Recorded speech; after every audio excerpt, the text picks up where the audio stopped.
Dishes, forks, spoons, knives, pots and pans of all types. It may not be the most glamorous job in food service, but it's definitely one of the most important: washing dishes. And there are two ways we do the job. We use dish machines, or we wash dishes by hand using a 3-compartment sink. No matter which method is used, proper dishwashing has one goal: to keep customers safe from germs that can make them sick. The 3-compartment sink is just what the name suggests. It's a unit with 3 sinks. The first sink is for washing. The second is for rinsing. The third for sanitizing. Here are the specific steps you must follow when using a 3-compartment sink. Begin by scraping food left on plates, pots, and pans into a disposal or trash can.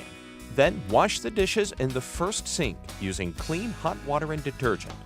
The water must be at least 110 degrees.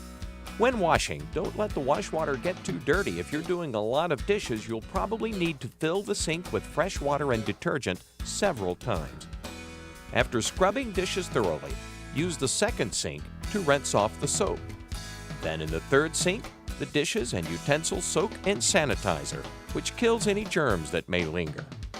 Follow the manufacturer's directions for sanitizer used in your facility. Most sanitizers require that items soak at least 1 full minute in order to kill germs.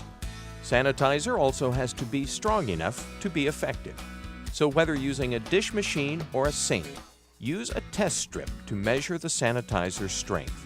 Dip the test strip into the sanitizer for the length of time specified by the manufacturer. Then compare the color on the test strip to the color chart on the sanitizer package.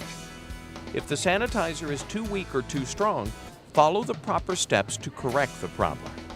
After dishes have been washed, rinsed, and sanitized, the last step is to let them air dry. There are several types of dishwashing machines, but no matter which machine you use, here are the key steps to follow. First, check to be sure the machine's detergent and sanitizer dispensers are full.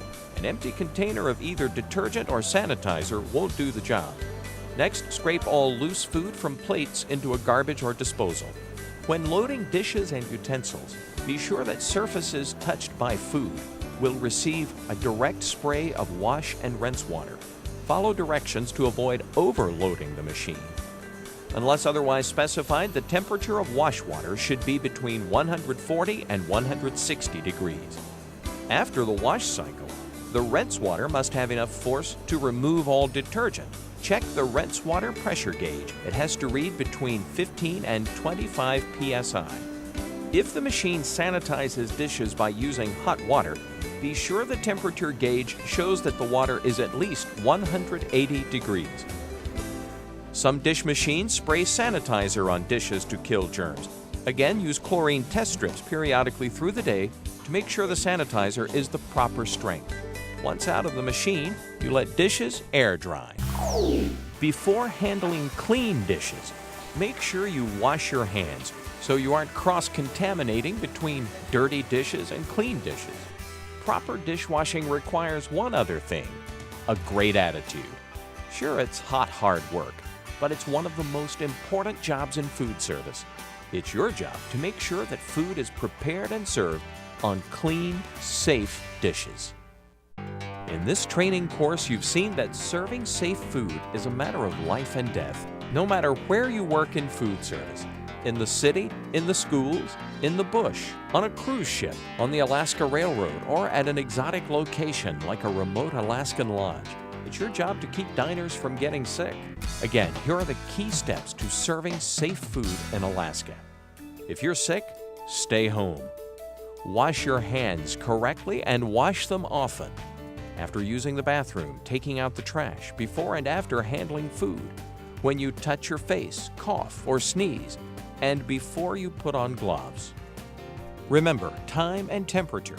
Keep foods out of the danger zone. Don't keep food longer than 4 hours between 41 and 135 degrees. And make sure you cook, cool, thaw, and reheat foods properly. Always stay alert to the possibility of cross-contamination when handling food. Clean and sanitize food prep surfaces. And be sure to follow the proper steps when washing dishes, whether by hand or by machine. By practicing the skills learned in this course, you can be certain you're serving food that's safe to eat.